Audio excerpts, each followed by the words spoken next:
नमस्कार दोस्तों, स्वागत है हमारे चैनल द एग्ज़ाम पोर्टल में। दोस्तों, कल मैंने एक वीडियो डाला था कि क्राउन को कैसे पढ़ना है। ठीक है, बहुत सारे लोगों ने कमेंट किया था, बहुत सारे अच्छे कमेंट भी आए, कुछ ख़राब कमेंट भी आए।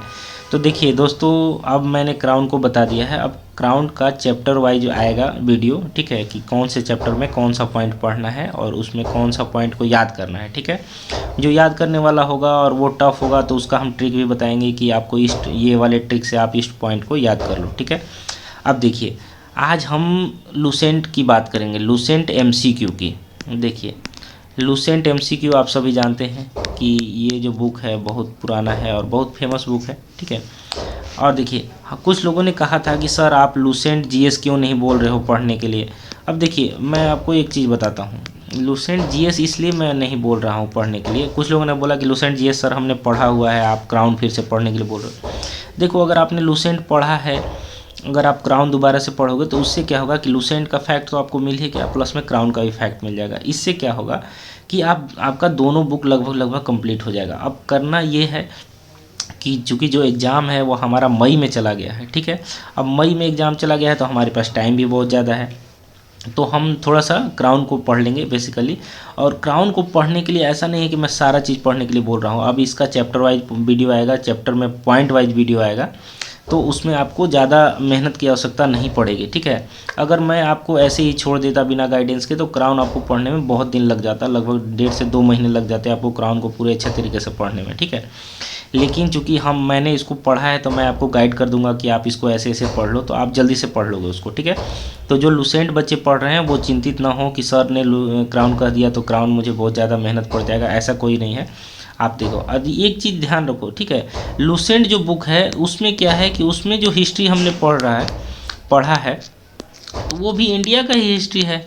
ठीक है, और हम जब क्राउन से पढ़ेंगे तो इसमें भी तो इंडिया का ही हिस्ट्री पढ़ना है ना। तो ऐसा तो है नहीं कि इसमें मैंने चाइना का हिस्ट्री पढ़ा, क्राउन में इंडिया का हिस्ट्री पढ़ने को बोल दिया। दोनों में एक ही चीज़ है, बशर्ते बात ये है कि इसमें जो है, जो हमारा लूसेंट है उसमें जो चीज़ें हैं वो वन लाइनर फॉर्मेट में है। तो वन लाइनर फॉर्मेट में है तो ठीक है, आपने एक बार उसको पढ़ लिया है ना, या बहुत बार पढ़ा है। अब आप थोड़ा सा सब्जेक्टिव भी पढ़ लीजिए। ठीक है, देखिए, सब्जेक्टिव पढ़िएगा तो उससे क्या होगा कि देखिए, कुछ क्वेश्चन ऐसा होता है ना जो हमारे समझ पे आधारित होता है। मान लीजिए 4 ही क्वेश्चन है, 3 ही क्वेश्चन है, 3 क्वेश्चन से तो बहुत सारे बच्चे बाहर हो जाते हैं। 3 क्वेश्चन तो छोड़ दीजिए, 1 क्वेश्चन से बहुत बच्चे बाहर हो जाते हैं। ठीक है, और जैसे कि मैं आपको बताना चाहूँगा कि मेरा एक्साइज मेंस में जो था वो मात्र .25 नंबर से मैं बाहर हो गया था। मेंस मेरा नहीं हुआ था 0.25 नंबर से। तो इसलिए मैं आपको बता रहा हूँ कि एक क्वेश्चन भी बहुत मायने रखता है। ठीक है, अब देखिए, हम आपको बोलेंगे, यही सलाह देंगे कि आप एक बार कोशिश करो। अगर आपको ज़्यादा दिक्कत होगा तो फिर मुझे बताना, मैं उसके लिए भी, लूसेंट के लिए भी कुछ वीडियो आपके लिए बना दूँगा। ठीक है, अब देखिए, अब हम आज बात कर लेते हैं कि लूसेंट एमसीक्यू को कैसे पढ़ना है। देखिए, लूसेंट एमसीक्यू जो है बुक है, इसमें लगभग 26-27 हज़ार क्वेश्चन दिए हुए हैं। ठीक है, यही बुक है। अब देखिए, इसमें कुछ लिखा हुआ है, आप लोग देख लो। ये हिस्ट्री लिखा है, इसमें हम लोग हिस्ट्री पढ़ेंगे, पॉलिटी पढ़ेंगे, साइंस पढ़ेंगे, और इसमें इंडिया आप काट लेना। चूँकि मेंस की जब मैं तैयारी कर रहा था तो मैंने इंडिया लिखा था, क्योंकि जियोग्राफी में इंडिया का ही जियोग्राफी पढ़ना है मेंस में, लेकिन पीटी में दोनों पढ़ना है, वर्ल्ड और इंडिया दोनों। तो इसको भी पढ़ेंगे, विविध पढ़ लेंगे। देखिए, इसमें क्या क्या नहीं पढ़ना है, तो खेल कूद नहीं पढ़ना है इससे, ठीक है, और इकोनॉमिक्स नहीं पढ़ना है इसमें। ठीक है, इकोनॉमिक्स भी इससे नहीं पढ़ना है। ठीक है, तो 2 ये चैप्टर कम हो गया। ठीक है, अगर आप चाहो तो कला और संस्कृति में ना कुछ सेलेक्टेड टॉपिक है, वो मैं आपको बताऊंगा, उसमें वही पढ़ना है। यानी कला और संस्कृति को भी आप छोड़ दो, लगभग इसमें कुछ सेलेक्टेड टॉपिक है, ज़्यादा नहीं, 3-4 चैप्टर है, वो मैं आपको बताऊंगा, क्योंकि कला और संस्कृति का अधिकांश पार्ट आपने हिस्ट्री में पढ़ लिया होता है। ठीक है, ठीक, और विविध में भी बाकी जो बच जाता है वो हम लोग विविध में पढ़ लेते हैं। ठीक, तो इसलिए हम लोग ये सेक्शन खेलकूद नहीं पढ़ेंगे, इकोनॉमिक्स नहीं पढ़ेंगे, कला और संस्कृति का थोड़ा सा पढ़ेंगे। आप मान के चलो कि इसको नहीं ही पढ़ेंगे। ठीक है, अब देखिए, हम आपको क्या बोले थे कि लूसेंट को पढ़ेंगे हम, लेकिन अपने लूसेंट को स्मार्ट बनाएंगे। ठीक है, अब देखिए, स्मार्ट कैसे बनाएंगे। जैसे आप तो जानते हैं, स्मार्ट बनने के लिए आपको ब्यूटी पार्लर जाना होता है या मेंस पार्लर जाना होता है। तो इसको हम मेंस पार्लर नहीं भेजेंगे, इसको हम अपने हाथों से ही स्मार्ट बनेंगे। जैसा कि मेरे कहने का मतलब यह हुआ कि अगर मान लीजिए आप लूसेंट की हिस्ट्री को लुसेंट की हिस्ट्री को आप अगर 5 दिन में ख़त्म करते हो, ठीक है, 5 दिन में ख़त्म करते हो, तो हम इसको ये पहला बार पढ़ने के बाद इसको इस तरीके से बना लेंगे कि मात्र 4 घंटे में ये लुसेंट हिस्ट्री पूरा हमारा ख़त्म हो जाए, ठीक है। अब देखिए इसको बनाएंगे कैसे। अब ये हमारा लुसेंट इतना स्मार्ट कैसे हो जाएगा कि 5 घंटे से ये 4 दिन पे आएगा, 5 दिन से ये 4 घंटे पे आ जाएगा, ठीक है। अब देखिए इसके लिए हम क्या करेंगे, आइए हम आपको अब ले चलते हैं। मैंने इसको पढ़ा है थोड़ा सा, ठीक है, तो आपको दिखा देता हूँ कि मैंने कैसे पढ़ा था। ये सारा टॉपिक है, टॉपिक तो मैंने आपको बता ही दिया, ठीक है। अब देखिए क्वेश्चन देख लेते हैं, ठीक है। अब देखिए एक चीज़ थोड़ा सा मैं जूम कर लेता हूँ इसको, थोड़ा सा आपको भी देखने में सुविधा हो जाएगा। देखिए ये जूम कर दिया मैंने थोड़ा सा, ये फ़ोटो ठीक नहीं है लेकिन आप मैनेज कर लेना, ठीक है। देखिए इसमें क्या है, मैंने 16 नंबर को टिक नहीं किया है, लेकिन 17 नंबर को मैंने टिक किया है, 18 नंबर को टिक किया है, 19 नंबर को टिक किया है। ऐसे ही देखिए आगे जब जाओगे आप, ठीक है, तो आप देखोगे कि मैंने सारे क्वेश्चन को नहीं टिक किया है, ठीक है। ये चैप्टर शुरू में था तो थोड़ा सा ज़्यादा टिक हो गया है, लेकिन आप इधर देखो, जैसे देखो 45 नंबर मैंने टिक नहीं किया है, 33 नंबर टिक नहीं किया है, 34 35 ये टिक नहीं किया है, 36 किया है, 37 38 नहीं किया है, 49 नहीं किया है। तो इससे क्या पता चलता है कि मैंने इसको जब पढ़ा तो मुझे क्या लगा, देखिए लुसेंट में क्या है कि ये लोग सबसे पहले आसान प्रश्न को देते हैं, दूसरा बार उससे टफ क्वेश्चन, मतलब आगे जैसे जैसे आप बढ़ते जाओगे उस टॉपिक में तो हार्ड क्वेश्चन देंगे, और लास्ट में जो क्या है कि वे वैसे प्रीवियस ईयर का क्वेश्चन दे देते हैं, ठीक है। तो प्रीवियस ईयर क्वेश्चन इसमें डल जाता है। अब देखिए लास्ट में क्या है कि इसमें कुछ क्वेश्चन आसान है, कुछ क्वेश्चन टफ है, कुछ जो क्वेश्चन है वो मीडियम लेवल के हैं।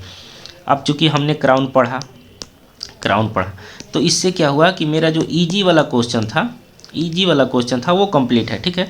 तो अब हम क्या करेंगे कि इस बुक में हम वैसे क्वेश्चन को छाटेंगे जो हमको लगता है कि अगली बार अगर मैंने इस क्वेश्चन को नहीं पढ़ा तो मैं इसमें फंस जाऊंगा, या मुझे एग्ज़ाम में अगर ये क्वेश्चन मिलेगा तो बिना याद किए हुए मुझसे ये क्वेश्चन नहीं बनेगा, ठीक है। तो हम क्या करेंगे, उसको ऐसे घेर देंगे, ठीक है। अब देखिए आप कहोगे कि सर इसमें आपने एक पिन मारा हुआ है, इसमें पिन नहीं मारा हुआ है। अब देखिए होता क्या है कि जब आप क्वेश्चन बहुत सारा लगाओगे, देखो यहाँ लिखा हुआ है राजस्थान PCS RTS, यहाँ राजस्थान लिखा हुआ है, राजस्थान लिखा हुआ है, ऐसे ही SSC CPO लिखा हुआ है।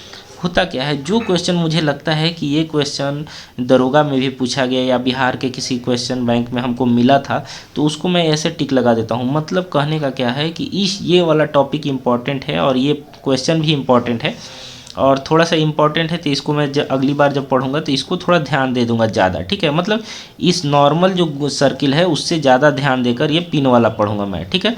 आप ये समझ लो, सारे बुक को आपको ऐसे ही पढ़ना है, थोड़ा सा शुरू में टाइम लगेगा, ठीक है, लेकिन घबराना नहीं है।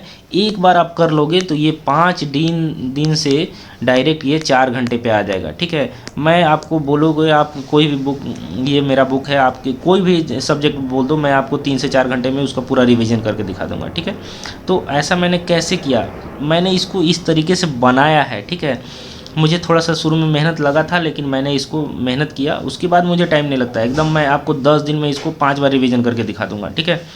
तो आपको भी ऐसे ही करना है। आप ऐसे करोगे तो आपका एक भी क्वेश्चन गलत नहीं होगा। अगर आपने लुसेंट MCQ पढ़ा है और उससे क्वेश्चन आया, आपने 5 बार रिवीजन किया, नहीं, पक्का मेरा दावा है कि कोई भी क्वेश्चन गलत नहीं होगा, ठीक है।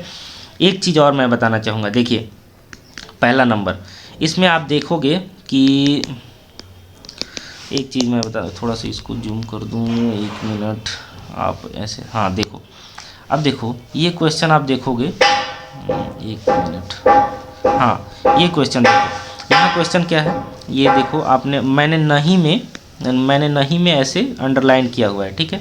ऐसे ही कोई क्वेश्चन देखोगे आप जिसमें असत्य वगैरह लिखा हुआ होगा, ठीक है। जैसे देखो इधर असत्य एक लिखा हुआ होगा, इसमें से कौन सा कथन असत्य है, देखो, ठीक है, ये लिखा हुआ है ना कौन सा कथन असत्य है। तो हम शुरू से ही आदत डालेंगे कि जब भी कोई असत्य मिलेगा उसको ऐसे घेर देंगे, ठीक है। अगर नहीं मिलेगा तो उसको ऐसे घेर देंगे। इससे क्या होगा कि आपका जब एग्ज़ाम होगा ना तो उसमें आपका आदत रहेगा नहीं पे तुरंत ध्यान के लिए, तो नहीं पे वहाँ तो घेरना तो है नहीं, क्योंकि दरोगा में क्वेश्चन पे टिक लाना अलाउड नहीं होता है। तो कम से कम हम एक लाइन हल्का सा खींच देंगे या उस पर बूंदा मार देंगे कि हमारा दिमाग उस पर काम करे कि ये क्वेश्चन में नहीं इंपॉर्टेंट है। क्योंकि आप इस क्वेश्चन को देखो, अगर इस क्वेश्चन में असत्य को हटा दिया तो ये डायरेक्ट क्वेश्चन उलट जाएगा, ठीक है। वैसे ही अगर आप इस क्वेश्चन में देखो, इसमें नहीं हटा दिया जाए तो इसका क्वेश्चन डायरेक्ट उलट जाएगा। तो इससे क्या होगा, आपके एग्ज़ाम में 1 से 2 क्वेश्चन जो आपके गलत होते हैं वो बच जाएंगे, ठीक है। देखिए एक क्वेश्चन भी बहुत मायने रखता है। मैंने बताया था ना कि मेरा 0.25 से एक्साइज इंस्पेक्टर नहीं हुआ था मेंस, तो इसलिए मैं आपको बताऊंगा कि आप इसका ध्यान रखो, ठीक है। ये बिगनर के लिए है, बहुत सारे बच्चे ऐसे पढ़ते भी होंगे और बहुत सारे, ये मैंने टिक लगाने वाला सिस्टम बताया, ये भी पढ़ते होंगे, लेकिन जो बच्चा नया दरोगा का तैयारी शुरू कर रहा है उसको ऐसे ही पढ़ना है, ठीक है। बस आप एक बार मुझे फॉलो करो, आगे चल के मैं आपको विश्वास दिलाता हूँ कि आपका रिजल्ट बिल्कुल नहीं रुकेगा, आप अच्छा स्कोर भी करोगे, ठीक है। आप देखो एक चीज़ मैं आपको और बताना चाहता हूँ। कुछ लोगों ने बोला कि सर लुसेंट एमसीक्यू आप पढ़ने के लिए बोल रहे हैं, ठीक है, लुसेंट एमसीक्यू बोल रहे हैं, फिर घटना चक्र भी बोल रहे हैं, तो फिर मैं लुसेंट एमसीक्यू और घटना चक्र दोनों क्यों पढूं, ठीक है। अब देखो मैं बताता हूँ क्यों पढूं, ठीक है। देखो आप ना लुसेंट को देखो, लुसेंट में क्या है, इसमें एसएससी का भी क्वेश्चन है, रेलवे का भी क्वेश्चन है, ग्रुप डी का भी क्वेश्चन है, ठीक है, पीसीएस का भी क्वेश्चन है, जैसे राजस्थान पीसीएस हो गया, यूपी पीसीएस हो गया, ठीक है। मतलब कहने का मतलब क्या है कि घटना चक्र जो है हमारा, घटना चक्र जो है इसमें क्या है कि इसमें सिर्फ पीसीएस के क्वेश्चन है, सारे स्टेट पीसीएस के क्वेश्चन है, लेकिन इसमें आरआरबी के क्वेश्चन नहीं है, ठीक है। तो आप देखोगे कि जब बीपीएसएससी का क्वेश्चन बैंक देखोगे, अभी 10 साल का एक क्वेश्चन बैंक मिल रहा है मार्केट में, आप इसको ले लो, तो उससे क्या होगा, आपको मोटा मोटी अंदाज़ा लग जाएगा कि इस टॉपिक से क्वेश्चन पूछा गया है, और उस टॉपिक से आप उस जब भी बुक पढ़ोगे तो उस टॉपिक को थोड़ा ध्यान से पढ़ना, ठीक है, कि आपको माइंड में रिमाइंड हो जाएगा कि अरे इस टॉपिक से एक क्वेश्चन बना था, ठीक है। तो इसलिए मैं कह रहा हूँ कि घटना चक्र और लुसेंट एमसीक्यू दोनों साथ में पढ़ना है, ठीक है। अब देखिए दोनों साथ में पढ़ना है। अभी फ़िलहाल हम लोग देखिए हमारे पास मई तक का टाइम है, तो हम लोग घटना चक्र में हिस्ट्री पढ़ लेंगे, ठीक, और जियोग्राफी का पढ़ लेना आप, ठीक है, चूँकि पुस्तकें बहुत बड़ी बड़ी हैं और 700 पेज है, तो हम कम से कम ये दो तो पढ़ ही लो। अगर आप सब सब्जेक्ट पढ़ते हो तो पढ़ लो, लेकिन नहीं अगर हो पाता है तो ये कम से कम 2 सब्जेक्ट पढ़ लो, ठीक है। जो पॉइंटर का बात है, पॉइंटर घटना चक्र का जो पॉइंटर है, जीएस पॉइंटर के नाम से आता है, घटना चक्र जीएस पॉइंटर, ये हम लोग लास्ट टाइम में पढ़ेंगे, एकदम लास्ट टाइम में एग्ज़ाम, जब ये घटना चक्र हमारा ख़त्म हो जाएगा, घटना चक्र जैसे ही ख़त्म होगा आपका, और लुसेंट एमसीक्यू जैसे ही ख़त्म होगा, घटना चक्र ये सब्जेक्ट वाला हिस्ट्री और जियोग्राफी, ये जैसे ही ख़त्म होगा आप तुरंत पॉइंटर उठा लेना, ठीक है,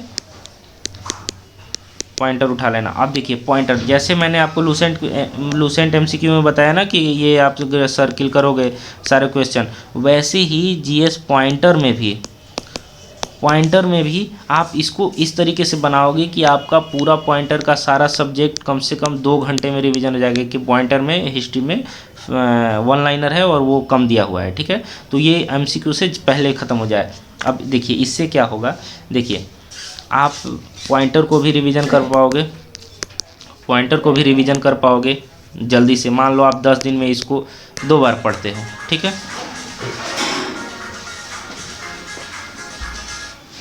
10 दिन में 2 बार पढ़ते हो, ठीक है। लुसेंट को भी 10 दिन में 2 बार पढ़ लेते हो, तो आप समझ रहे हो कि आपको लुसेंट में लगभग 26,000 क्वेश्चन, ठीक है, और इसमें भी लगभग 25-26 हज़ार क्वेश्चन है, ठीक है। तो आपका ये पूरा कंप्लीट हो जाएगा। और देखिए क्वेश्चन कहीं से नहीं आता है, टॉपिक वही रहता है प्रीवियस ईयर का, और उसी से ही क्वेश्चन आता है, बशर्ते थोड़ा बहुत ट्विस्ट करके आता है। और देखिए लुसेंट, अगर आपने बुक जीएस वाला पढ़ा हुआ है तो आप क्राउन पढ़िए, ठीक है। क्राउन से क्या होगा कि आपका एक मोटा मोटी कॉन्सेप्ट बनेगा, और आपको कभी भी कोई जो क्वेश्चन समझ आधारित होता है, जैसे कि एक क्वेश्चन पूछा गया कि बिहार में 1857 की क्रांति में सबसे ज़्यादा कौन सा वर्ग प्रभावित हुआ, ये क्वेश्चन हमारी समझ पे आधारित है, ठीक है। और इसमें उन्होंने दिया था जमींदार वर्ग, सैनिक वर्ग, और भी बहुत सारा। तो देखिए जमींदार वर्ग बेसिकली ज़्यादा प्रभावित था, ठीक है। तो इसलिए हम एक बार क्राउन को ज़रूर पढ़ेंगे, ठीक है। बाकी और कुछ अगर लुसेंट से कुछ बच्चे हैं जो बोल रहे थे कि सर लुसेंट का वीडियो लाइए, तो अगर देखता हूँ मैं, अगर कुछ कोशिश करूँगा, अगर मुझे टाइम मिलता है तो लुसेंट जीएस का कुछ वीडियो आपको बना दूंगा, जिससे उसमें भी आपको आसानी हो जाए पढ़ने में, ठीक है। आप देखिए ये दोस्तों मैंने सब कुछ बता दिया। अब आपका अगर ऐसे पढ़ोगे तो देखिए, ऐसे अगर आप पढ़ते हो तो आपका लुसेंट भी स्मार्ट बन जाएगा, ठीक है, और पॉइंटर भी स्मार्ट बन जाएगा। ठीक है, देखिए, ठीक है। अब कोशिश यही करना है कि इस तरीके से पढ़ाई कीजिए। देखिए, पढ़ता हर कोई है, लूसेंट एमसीक्यू आपने बहुत लोगों ने पढ़ा होगा, बहुत बार पढ़ा होगा, लेकिन उनको आप दे दोगे दोबारा पढ़ने के लिए तो वो टाइम लगा देंगे, ठीक है। तो हमारे पास टाइम ही नहीं है, क्योंकि देखिए अभी जो टाइम है, फरवरी पूरा बचा हुआ है, मार्च पूरा बचा हुआ है, ठीक है, उसके बाद अप्रैल बचा हुआ है, ठीक है। अप्रैल 3 मंथ हमारे पास पूरा है। मई में पता नहीं कब एग्ज़ाम हो जाए, लेकिन ये 3 मंथ हमारे पास पूरा है, तो हम इस टाइम का पूरा उपयोग करेंगे। अगर आप ऐसे पढ़ोगे तो मुझे पक्का भरोसा है कि अगर करंट को मिला दिया जाए तो आपके आराम से पीटी में 80+ के आसपास स्कोर आ जाएंगे, ठीक है। और मेंस का जहाँ तक बात है, तो मेंस का हम फिर से प्रोग्राम लाएंगे, उसमें आपको मेंस का जो नंबर है वो कैसे 80+ से आगे ले जाना है उसके बारे में बताएंगे, ठीक है। दोस्तों चलिए, वीडियो बहुत लंबा हो गया, अब इसको समाप्त करते हैं। और हमारे जो चैनल है उसको लाइक एंड सब्सक्राइब करना मत भूलिए, क्योंकि अगर आप वीडियो को लाइक करते हैं या हमारे चैनल को सब्सक्राइब करते हैं तो हमें बहुत मोटिवेशन मिलता है और हम आगे भी और अच्छे अच्छे वीडियो बनाने के लिए प्रेरित होंगे। धन्यवाद, जय हिंद।